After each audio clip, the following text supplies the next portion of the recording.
Vous êtes sur CGT Français en direct depuis Beijing. Bienvenue dans l'essentiel, l'émission qui décrypte tous les mardis et jeudis les grands sujets d'actualité internationale avec nos analystes.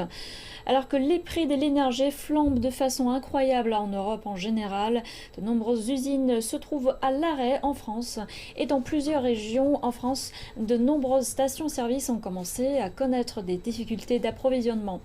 La France risque-t-elle de se retrouver en difficulté et comment faut-il faire face à l'inflation record et à la tension sociale? Nous vous invitons à participer à nos débats en envoyant des messages via nos réseaux sociaux et sur le plateau se trouve avec moi monsieur Wu Zexi et Zhang Shanhui, commentateur de CGTN. En France, la pénurie de carburant se poursuit samedi 15 octobre en raison de la grève dans plusieurs raffineries de Total Energy. Au niveau national, 27,3% des stations-service du pays est en manque d'un ou de plusieurs carburants. Et selon la ministre de la Transition énergétique, faute d'accord sur des hausses de salaire, plusieurs syndicats appellent à la grève générale mardi 18 octobre, ce qui inquiète des automobilistes qui attente à la station Relais Porte de Châtillon à Paris samedi après-midi. 1 heure pour pouvoir approvisionner leur voiture en carburant, c'est le temps que des centaines d'automobilistes ont attendu samedi après-midi à la station-service près de Porte de Châtillon à Paris. Chez Total Energy, la grève dure depuis 2 semaines. La situation actuelle de pénurie d'essence devient un véritable casse-tête pour une part des conducteurs. Oui, ces derniers jours, j'ai eu un peu de difficultés, puisque déjà il y a eu beaucoup de queues. Je tourne environ 3-4 stations pour trouver du diesel avec ma voiture. Et voilà, ça met un peu de temps. En plus, la queue, ça met sur les nerfs un peu tout le monde. Je fais la queue à peu près il y a 45 minutes. 45 minutes et j'ai trouvé c'est par le biais d'amis qui vous disent il y a sur telle application on sait où il y a de l'essence. Donc ce matin j'ai fait 4 stations pour trouver une station avec de l'essence et quand j'ai trouvé la station j'ai fait à peu près 3 heures de queue et au moment de pouvoir mettre l'essence il n'y avait plus d'essence. Cet après-midi donc où on est en ce moment à Porte de Châtillon et là on va voir s'il y a de l'essence. Mardi prochain, la CGT appelle à une grève nationale interprofessionnelle, avec comme principale revendication une hausse des salaires. Les secteurs des transports et de l'énergie devraient eux aussi être largement mobilisés, ce qui provoque une certaine inquiétude chez des automobilistes. Pour mardi prochain, oui, ça m'inquiète, puisque je pense qu'il y aura plus de monde qui vont prendre la voiture, vu qu'il y a la grève des transports, et il y aura plus de queues, donc ça m'inquiète, c'est sûr. Et les prix vont sûrement aussi augmenter. Alors je conduis pas beaucoup, mais pour le travail je suis obligé. Et comme c'est pas juste à côté de chez moi, j'ai pas vraiment les transports, je suis obligé d'avoir du carburant, donc c'est pour ça que je suis obligé de prendre du carburant aujourd'hui. Et si dans les semaines à venir ça va pas mieux, bah oui, là je serai vraiment impacté. J'ai besoin de mon véhicule pour travailler et je ne sais pas ce qui va se passer étant donné que la grève a été reconduite par la CGT. Je ne sais pas comment ça va se dérouler. Parce qu'on a beau nous dire ça ira, mais on n'en est pas certain. Il reste difficile d'évaluer le nombre exact de stations-service en difficulté. Mais une chose est sûre, l'Île-de-France est devenue la région la plus touchée par la grève, avec 39,9% des stations en rupture d'au moins un type de carburant. Et donc la pénurie d'essence commence à se faire sentir dans toute la France. Et en plus de ça, depuis pas mal de temps, la France et l'Europe en général connaissent une explosion des prix de l'énergie concernant le gaz, le carburant et l'électricité. La présidente de la Commission européenne, Ursula von der Leyen, avait proposé un plafonnement temporaire des prix de gaz début octobre. Shanhui, est-ce que cette limitation des prix du gaz a-t-elle un effet immédiat? On ne peut pas dire que ça aura un effet immédiat. En plus, pour les mesures concrètes, c'est en cours de négociation. Alors, on se parle en ce moment à Bruxelles, au sein de la Commission européenne, en ce moment, pour le sommet à Bruxelles qui va durer pendant une période de 2 jours pour le 20 et le 21 octobre. Donc, nous allons attendre plus de détails concernant les décisions qui ont été prises par Ursula von der Leyen. Mais après, il y a une chose qui est sûre, c'est que l'Union européenne essaie de jouer son rôle défenseur, essaie de jouer ce rôle de protecteur dans cette hausse du prix de l'énergie en ce moment partout en Europe, principalement à travers 2 manières. Le premier, c'est sur les achats communs de gaz, c'est-à-dire que l'Union européenne va faire en sorte de négocier comme un acteur commun, un acteur que tous les pays de l'Union européenne ne font qu'un pour négocier le prix avec, par exemple, l'importation des États-Unis, surtout en fonction avec, en ce moment, le conflit entre la Russie et l'Ukraine. En fait, ça pose beaucoup d'incertitudes dans l'approvisionnement de gaz pour toute l'Europe. Donc, ce que l'Europe est en train de faire en ce moment, c'est de regrouper les achats communs par tous les pays, comme ça en fait de sorte de négocier un prix qui est relativement plus bas. Et en effet, ça revient très avantageux pour les petits pays, pour les pays qui sont pas tellement forts, qui sont un peu légers dans tout ce qui est la négociation. Et le deuxième, c'est le mécanisme de correction temporaire sur le marché de gros. L'idée est d'éviter la volatilité du prix du gaz, mais cela, en fait, ça concerne le gaz en général, mais ça ne concerne pas le plafond de gaz pour l'électricité.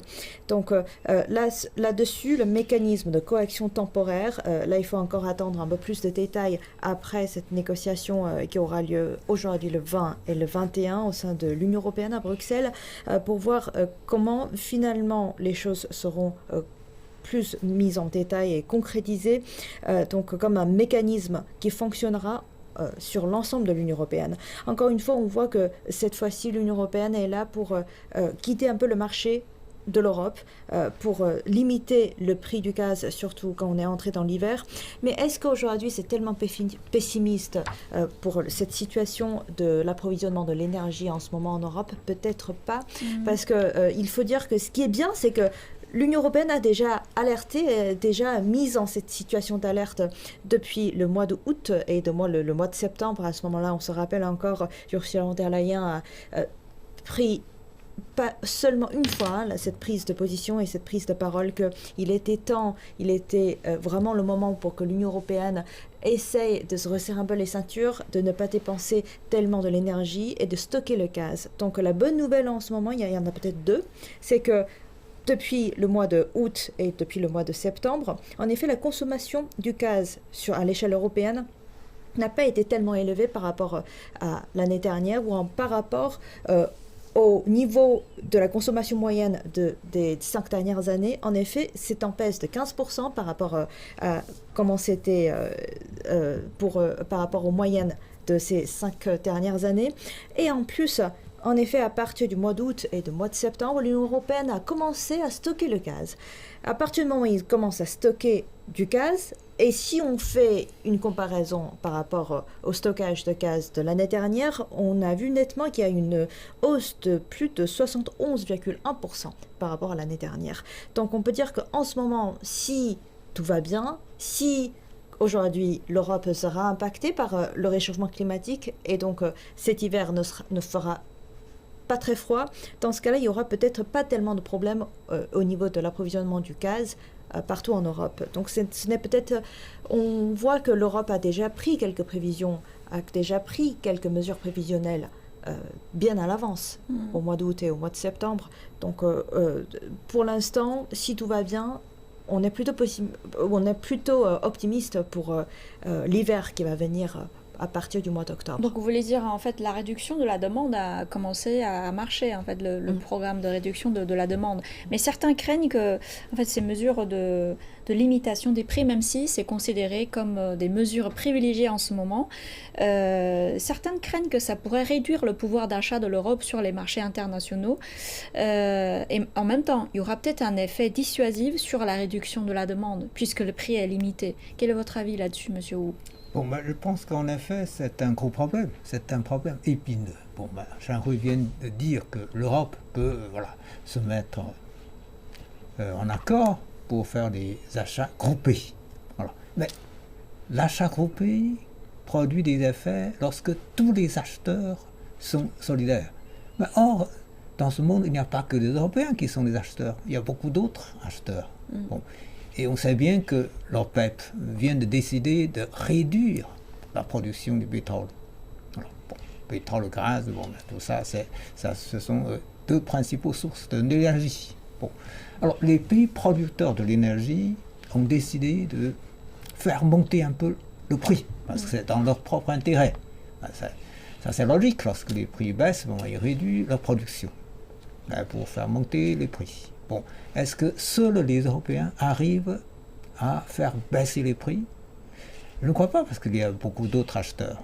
Bon. Et puis les pays producteurs ne se laissent pas mener par les jeux des Européens.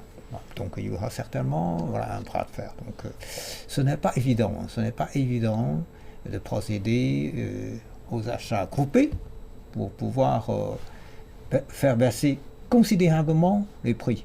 Voilà, ça c'est pas évident. Ça c'est pas évident.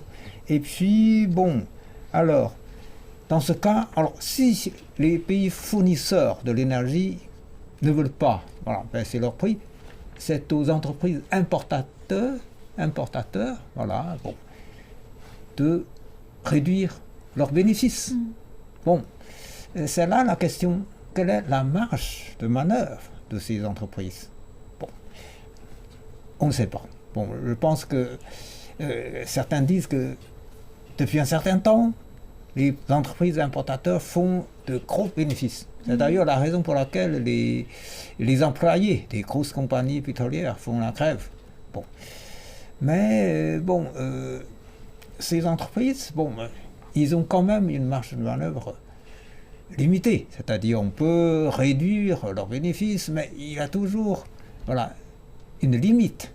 Voilà. Dans ce cas, alors si on veut fixer un plafond de prix, il faut que l'État subventionne. Si les entreprises n'arrivent pas à tourner correctement. De toute façon, les entreprises ne peuvent pas tourner à leur perte. Bon. Alors là, c'est un autre problème. Alors, quand vous avez évoqué est-ce qu'il y aura un effet dissuasif sur la réduction de consommation de l'énergie, à mon avis, ça peut être un aspect négatif pour les tentatives d'encouragement de l'économie, d'économiser de l'énergie. Mais je crois que ce n'est pas un facteur essentiel, parce que de toute façon, avec tous les efforts qu'il faut, vu la circonstance actuelle, on ne peut pas rabaisser le prix à un prix tellement modique que les gens peuvent consommer de l'énergie comme bon leur semble. Je ne crois pas, ce n'est pas du tout actuellement le cas. En tout cas, cette limitation de prix est une nouvelle d'une mesure plutôt favorable pour les ménages, mais peut-être c'est encore discutable pour les fournisseurs de l'énergie, comme vous avez dit tout à l'heure. Et la Commission européenne a proposé un autre ensemble de mesures destinées à faire face au prix élevé de l'énergie, mais demeure clair quant à un plafond immédiat sur les prix du gaz, alors que les pays de l'UE demeurent divisés quant à cette idée. L'Allemagne s'oppose à un plafond de prix et propose de lutter contre les pénuries par des achats conjoints et un approvisionnement renforcé. Reportage. Des chargements de gaz naturel liquéfié arrivent dans un port de Rotterdam, salué par un continent assoiffé de nouveaux approvisionnements. L'année dernière, Moscou comptait pour 40% des importations de gaz naturel de l'UE, un chiffre désormais passé à 9%. Mais les marchés de l'énergie sont tendus au plan mondial et les prix du gaz en Europe demeurent élevés. La présidente de la Commission européenne Ursula von der Leyen déclare que l'Union européenne se trouve désormais en mode d'urgence. Les propositions comprennent un plafond dynamique du prix de certaines transactions sur le gaz et qui permettrait d'éviter les pics extrêmes. Et il y a aussi de nouveaux outils pour aider les États membres à effectuer des achats conjoints de gaz, de même que l'établissement d'une nouvelle méthode de fixation du prix du GNL à compter de l'année prochaine. Et cela vient compléter d'autres mesures prises par l'Union européenne pour tenter de réduire la consommation de gaz, de renforcer la production locale d'énergie renouvelable et de redistribuer les profits en excédent des sociétés énergétiques aux foyers les plus vulnérables. Mais la crise de l'énergie en Europe a atteint de nouvelles profondeurs le mois dernier suite à une fuite de gaz de 2 pipelines construits pour transporter le carburant de Russie vers l'Allemagne en mer Baltique. L'Union européenne suspecte un sabotage mais n'a accusé personne. La Commission européenne souhaite désormais que les États membres accroissent la protection des infrastructures vitales. Nous voyons des vulnérabilités qui sont de plus en plus évidentes car nous devons faire davantage et pas seulement regarder, car dans chaque État membre, cette entité critique peut ne pas l'être, mais cela peut le devenir en relation avec un autre État membre, voire plusieurs autres États membres. Les dirigeants de l'UE passeront en revue les propositions quand ils se rencontreront plus tard cette semaine à Bruxelles. Chacun étant impatient de ramener quelque chose chez soi pour les entreprises et les citoyens qui luttent avec leurs factures, surtout alors que l'hiver approche. Le gouvernement français aussi a dévoilé le 6 octobre son plan de sobriété énergétique pour réduire 10% la consommation énergétique française d'ici à 2024. Donc c'est pour réduire 10% de la consommation énergétique en 2 ans. C'est pas évident. Donc quelles mesures prévoit-il le gouvernement ? Une série de mesures et dispositifs ont été prévus par le gouvernement français. Encore une fois, c'est un projet très ambitieux parce que 10% en 2 ans. En plus, il faut apparemment l'Union européenne et même la France en fait se projette, compte tenu de cette crise en ce moment entre l'Ukraine et la Russie, se projette en fait dans les 5 ans à venir. Donc il y aura une sobriété de plan de la consommation d'énergie sur l'ensemble, à l'échelle nationale, voire à l'échelle de l'Union européenne. Donc il faudrait commencer à faire plusieurs politiques et plusieurs stratégies déjà dès maintenant, sinon ça sera trop tard. La première, par exemple, sur la diversification de l'énergie, de l'approvisionnement de l'énergie. On sait bien que la France est un grand pays aussi de la production nucléaire de l'électricité.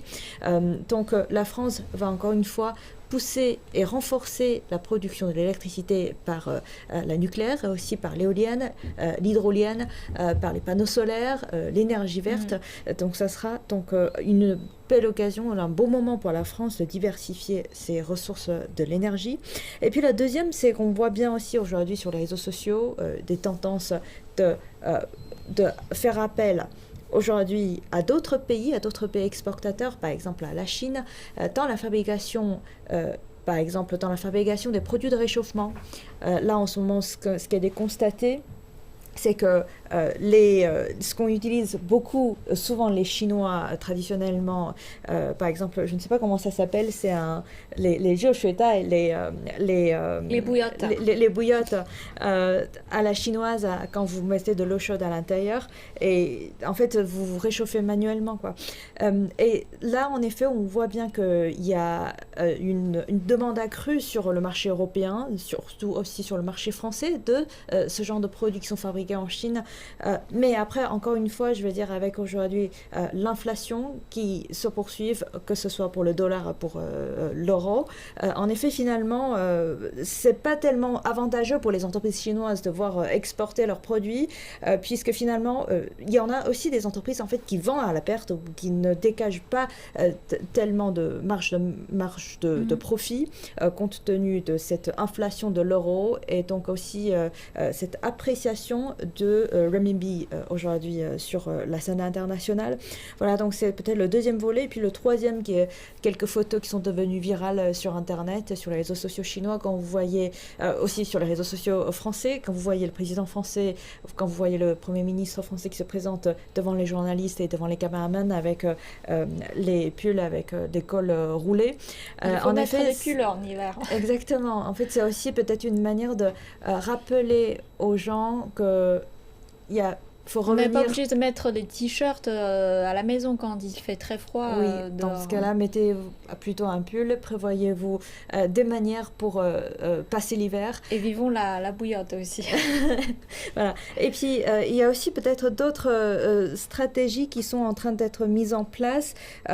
Aujourd'hui, quand on voit la montée du prix de l'électricité en ce moment partout en France, on voit aussi qu'il y a certains trains régionaux qui sont menacés à l'arrêt, puisque d'abord ça coûte trop cher à la SNCF, ça coûte trop cher aux compagnies de transport françaises. Donc ce sont des facteurs, d'abord de facteurs énergétiques qui peuvent ensuite entraîner durant tout l'hiver des crises dans d'autres industries, dans l'industrie de transport, dans l'industrie de production, dans l'industrie simplement tout court, dans l'industrie manufacturière. Donc aujourd'hui, on voit avec les manifestations qui se déroulent en ce moment en France, c'est en train de devenir un sujet social aujourd'hui en France. Et c'est vrai que c'est peut-être un très bon moment pour l'Europe de changer le comportement de consommation de l'énergie. En fait, c'est pas seulement pour l'Europe qui est en difficulté, c'est plutôt une tendance mondiale.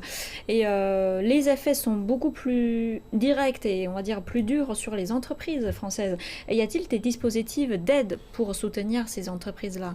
Pour l'instant, on voit que le gouvernement français essaie d'inciter les entreprises à essaie de leur donner plus, par exemple, alléger un peu sur les taxes. En effet, essayer de donner plus, on dirait un peu d'oxygène pour que les entreprises françaises puissent avoir un peu plus de temps pour approvisionner, pour dégager peut-être plus de bénéfices, puisqu'aujourd'hui tout est devenu plus cher, le coût est devenu plus cher avec cette montée du prix de l'énergie en Europe. Donc c'est peut-être une partie des choses les plus importantes en ce moment qu'on constate en France, c'est l'allègement. C'est allègement au niveau d'impôts et allègement au niveau des taxes. Mais pour l'instant, on ne voit pas de dispositif concret visant à réduire, visant à alléger le fardeau sur ces entreprises françaises. Et monsieur, vous, quel est votre avis là-dessus ? Comment on peut aider ces entreprises ? Quels pourront être les dispositifs envisageables ? Bon, la pratique la plus courante, c'est la subvention. Voilà. C'est la subvention. C'est une pratique courante quand il y a des problèmes. C'est-à-dire le pouvoir public a tendance à aider financièrement les entreprises en difficulté, pour leur permettre de passer les moments difficiles. Mais il y a une condition préalable, c'est que le pouvoir public doit avoir la capacité financière. Bon, il faut avoir de l'argent. Mais est-ce que la France ou d'autres pays européens se trouvent dans une situation financièrement confortable? Mais c'est là la question. On sait bien que l'Europe a connu une période de crise à cause des dettes trop lourdes. La Grèce a failli sortir de l'Union européenne. On se rappelle cette expression Grexit. À un moment donné, la Grèce a été tellement endettée que il était question de parler de la sortie de la Grèce de l'Union européenne. Et puis l'Italie, c'est un autre exemple.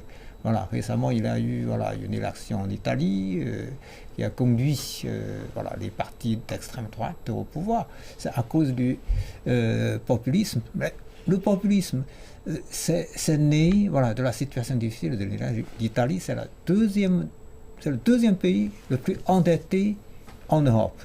Bon, alors donc l'État, c'est-à-dire le pouvoir public, ne peut pas s'endetter indéfiniment. Ça va conduire à la faillite du pays. Bon, c'est pour ça que c'est un très gros problème. D'un côté, on ne peut pas laisser les entreprises fermer la porte, et de l'autre côté, il faut trouver de l'argent. C'est vrai, comme vous dites, la subvention, c'est la pratique la plus courante, mais pour le gouvernement en pleine crise, c'est pas évident de sortir des politiques de subvention immédiatement pour régler le problème de cet hiver, par exemple. Il faut avoir des sous. Et un autre fait inquiétant chez les ménages en France, c'est comme on a vu au début de l'émission, le reportage, c'est à part le coût de vie augmenté, c'est la pénurie d'essence qui émerge partout en France, dans plusieurs régions. De nombreuses stations-service ont commencé à connaître des difficultés d'approvisionnement. Charles, quelle est la situation actuelle ? La situation actuelle, c'est comme vous avez dit, à peu près 1 sur 5 des stations-service aujourd'hui en France sont en manque d'essence.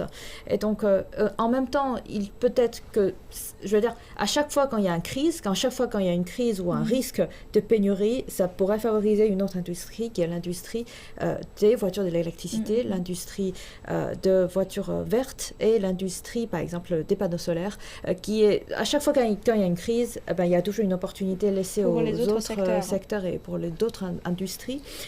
Donc, en ce moment, on voit que la situation est très tendue en France, et surtout qu'aujourd'hui, le public français essaye de demander au gouvernement d'augmenter leur salaire, d'avoir plus de pouvoir d'achat. D'un côté, vous avez une augmentation, un manque d'essence, et puis vous avez aussi une baisse du pouvoir d'achat. Donc, ça impacte directement sur la qualité des vies et sur la vie quotidienne, sur la qualité de vie des habitants en France. Et en plus, ce n'est pas uniquement un cas pour la France, c'est pour toute l'Union européenne. Donc, il est peut-être temps aussi de voir s'il y a d'autres champs de coopération dans le futur entre la Chine et l'Europe, entre la Chine et la France, dans le secteur de l'énergie verte, dans le secteur par exemple, de panneaux solaires et pour la voiture électrique qui pourrait peut-être utilisée et qui deviendra aussi une tendance. Au moins, si on regarde la situation en Chine, ça pourrait... ça a déjà été inscrit dans le plan national que ça sera l'un des piliers principaux dans l'industrie chinoise dans le futur, de se miser plus sur l'énergie et sur l'énergie propre et sur l'électricité. Donc ça pourrait aussi être le moment pour la France, éventuellement pour le gouvernement français, de prendre cette décision de favoriser plus des voitures hybrides, des voitures électriques. Je suis d'accord avec vous, il faut tout à fait voir des choses de bon côté, surtout lorsqu'on est en pleine difficulté. Et Monsieur Wu, j'ai une question pour vous, c'est quel est le rôle du gouvernement dans cette crise, puisqu'il s'agit des entreprises privées, c'est du marché d'énergie. Qu'est-ce qu'il faut faire le gouvernement français pour aider la crise ne pas s'aggraver? Bon, tout gouvernement doit faire face à ce genre de situation quand il y a des problèmes. Voilà. Quand il y a des problèmes, donc c'est le rôle, c'est la responsabilité de tout gouvernement. Ce n'est pas uniquement le gouvernement français. Bon. N'importe quel gouvernement, lorsqu'il y a des crises sociales, lorsqu'il y a des crises économiques, il faut faire quelque chose, c'est le rôle, c'est la responsabilité du gouvernement. Bon. Mais encore une fois, est-ce que les moyens sont suffisants pour gérer la situation? Bon, alors, on sait bien que en France, il y a eu périodiquement des problèmes de ce genre. On a connu des mouvements de grève périodiquement, comme le mouvement des Gilets jaunes, on se rappelle, il n'y a pas si loin. Bon, alors, donc le rôle du gouvernement, c'est d'essayer de trouver la solution. Maintenant, il y a la grève, il faut trouver une solution, il faut trouver une solution amiable entre les employeurs et les grévistes. Maintenant, la raison directe, c'est que les employés de certaines compagnies pétrolières ne sont pas contentes, parce qu'ils jugent que les employeurs gagnent trop, tandis que eux, avec l'inflation et tout, leur pouvoir d'achat baisse. Donc ils demandent un meilleur partage des bénéfices réalisés par les entreprises importateurs de l'énergie. Bon, il faut d'abord trouver une solution. Espérons que la levée du blocage pourrait se faire prochainement et il faut voir s'il y a des solutions stratégiques pour faire face à cette urgence proposée par le gouvernement ou d'autres entreprises privées. Merci Shenhui, merci Monsieur Wu de votre partage et c'est la fin de cette émission. Je vous retrouve très bientôt sur CGTN Français.